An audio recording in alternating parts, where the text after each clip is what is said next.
जोहार साथियों, आज हम भारत के आदिवासियों में सबसे प्राचीन गिने जाने वाले भील समुदाय के एक कटारा गोत्र के बारे में बात करेंगे। भीली बोली में गोत्र को अटक कहा जाता है। साथियों, इस भील वंश के कटारा गोत्र के इतिहास को जानने के लिए हमने विष्णु पुराण, वामन पुराण, ज्योतिबा फुले की गुलामगिरी, राजा बली हमार है व किशनराज भील की आदिवासी पुरखाई गाथा आदि किताबों ग्रंथों को गहनता से पढ़कर तथ्यों व प्रमाणों सहित सटीक जानकारी आपके सामने लाए हैं, तो कृपया इसे ध्यान से सुनें। इन ग्रंथों को पढ़ने से पता चलता है कि कटारा गोत्र रामायण काल, महाभारत काल से भी प्राचीन एक आदिवासी असुर राजवंश से संबंध रखता है। इसके पूर्वज महान स्वाभिमानी, बलशाली व चक्रवर्ती सम्राट हुए थे, जो आजीवन आर्यों से युद्ध करते रहे। यह कटारा भीलों का ही एक प्राचीन गोत्र है।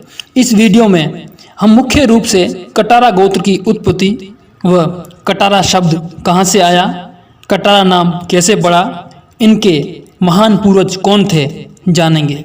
तो आइए वीडियो शुरू करते हैं और जानते हैं कि ये कटारा कौन है।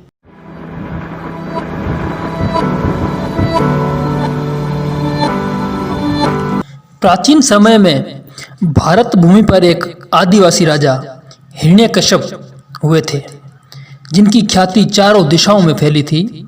वो इतने महान थे कि प्रजा उसे भगवान की तरह पूजती थी। इसी राजा हिरण्यकश्यप के पोते राजा बिरुचंद के घर एक सर्वगुण संपन्न, तेजवान एक पुत्र का जन्म हुआ, जिसका नाम बलि रखा गया। यही बालक आगे चलकर राजाधिराज, चक्रवर्ती सम्राट, महान दानवीर राजा बलि कहलाया, जिसे पुराणों में तीनों लोकों का राजा बताया गया है। महात्मा ज्योतिबा फुले ने इनकी ख्याति जानकर संपूर्ण भारत को ही बलिस्थान कहा था। राजा बलि सभी असुरों में श्रेष्ठ थे, एक दयालु राजा थे। इनके दान व दया की बराबरी आज तक कोई नहीं कर पाया, देवता तक भी नहीं कर पाए। इसी कारण इन्हें महान दानवीर कहा जाता है। राजा बलि का शासन संपूर्ण भारत व उसके आसपास के देशों पर रहा था।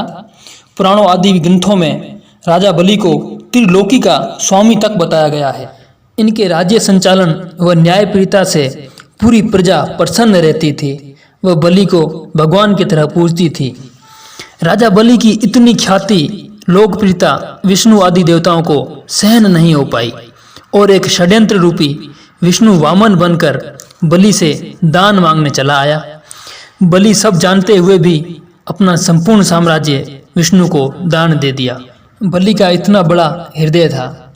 बलि की दान व लोकप्रियता की कहानियां आज भी लोकमानस के गीतों बातों में सुनने को मिलती है और कहते रहते हैं, अल्लाह बला जाए, बलि का राज आए। राजा बलि की शादी विंध्याचल के आदिवासी कबीले की राजकुमारी कटारा से हुआ था। राजकुमारी कटारा विंध्याचल क्षेत्र की थी, वहाँ की रहने वाली थी। इस कारण इसे विंध्यावली भी कहा जाता था।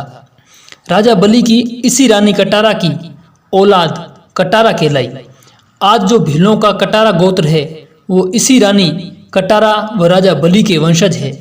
अपने पूर्वजों की तरह कटारा आज भी बलवान व सुडौल होते हैं। कटारा गोत्र को रानी कटारा की औलाद होने के कारण उनके नाम से कटारा कहा गया। सिंधु घाटी व प्राचीन उल्लेखों से पता चलता है कि भारत के आदिवासी मातृसत्तात्मक थे। उसी का ये कटारा गोत्र भी एक उदाहरण है। साथियों, इस आदिवासी पुरखाई गाथा किताब के पृष्ठ संख्या 50 पर तो साफ साफ लिखा है कि राजा बलि की जीवन संगिनी रानी कटारा थी, जिसने बाणासुर यानी बहना कटारा को जन्म दिया था। अपनी मां कटारा के नाम से ये जाने गए तथा भीलों के कटारा गोत्र के रूप में विख्यात हुए। माता कटारा ने ही राजा बलि के सबसे बड़े पुत्र बाणासुर को जन्म दिया था।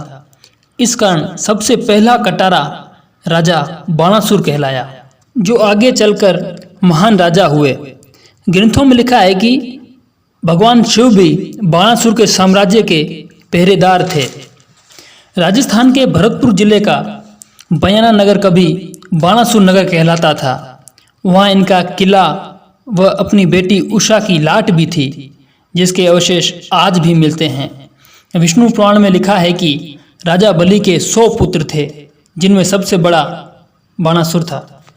इनके पिता राजा बलि के भारत में आज भी जिंदा अवशेष पड़े मिलते हैं। जोधपुर का बिलाड़ा गांव प्राचीन समय में बलीपुर कहलाता था। दक्षिण का बलीपुरम, पूर्व का बलिराजगढ़ आदि आज भी इस महान आदिवासी राजा की याद दिलाते हैं। साथियों, अब अगर हम कटारा गोत्र के प्राचीन वंश वृक्ष को देखें तो ऐसा होगा। राजा हिरण्यकश्यप हुए। राजा हिरण्यकश्यप के पुत्र राजा प्रहलाद हुए। राजा प्रहलाद के पुत्र राजा बिरुचंद हुए और राजा बिरुचंद के पुत्र महादानवीर राजा बलि हुए। राजा बलि का विवाह रानी कटारा से हुआ। राजा बलि के घर माता कटारा के गर्भ से महाराज बाणासुर का जन्म हुआ। बाणासुर से ही इस कटारा गोत्र का वंश वृक्ष आगे बढ़ा। इसी वंश वृक्ष में आगे राजा कुशला कटारा, माला बावसी कटारा जैसे वीर पैदा हुए।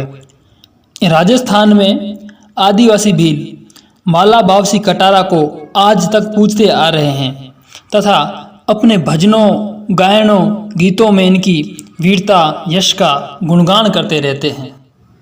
राजस्थान का दक्षिणतम नगर कुशलगढ़ राजा कुशला कटारा के शौर्य और साहस को समेटे हुए है। राजस्थान की अरावली पर्वतमाला से लेकर के विंध्याचल पर्वत श्रेणियों के बीच, यानी कि इन दोनों पर्वत श्रेणियों के बीच भीलराज बाणासुर के वंशज कटारा खूब फले फूले और आज भी कटारा इन्हीं क्षेत्रों में मुख्य रूप से निवास कर रहे हैं। भील राजा बाणासुर का राज तो बड़ा ही लंबा चौड़ा था, पर मुख्य रूप से पूरी भारत से लेकर के पश्चिमी भारत की अरावली से कच्छ के रण तक फैला था। साथियों, ये था भीलों के कटारा गोत्र का इतिहास। ऐसी प्रमाणिक ऐतिहासिक जानकारियाँ जानने के लिए कृपया चैनल को सब्सक्राइब करें। जोहार, धन्यवाद।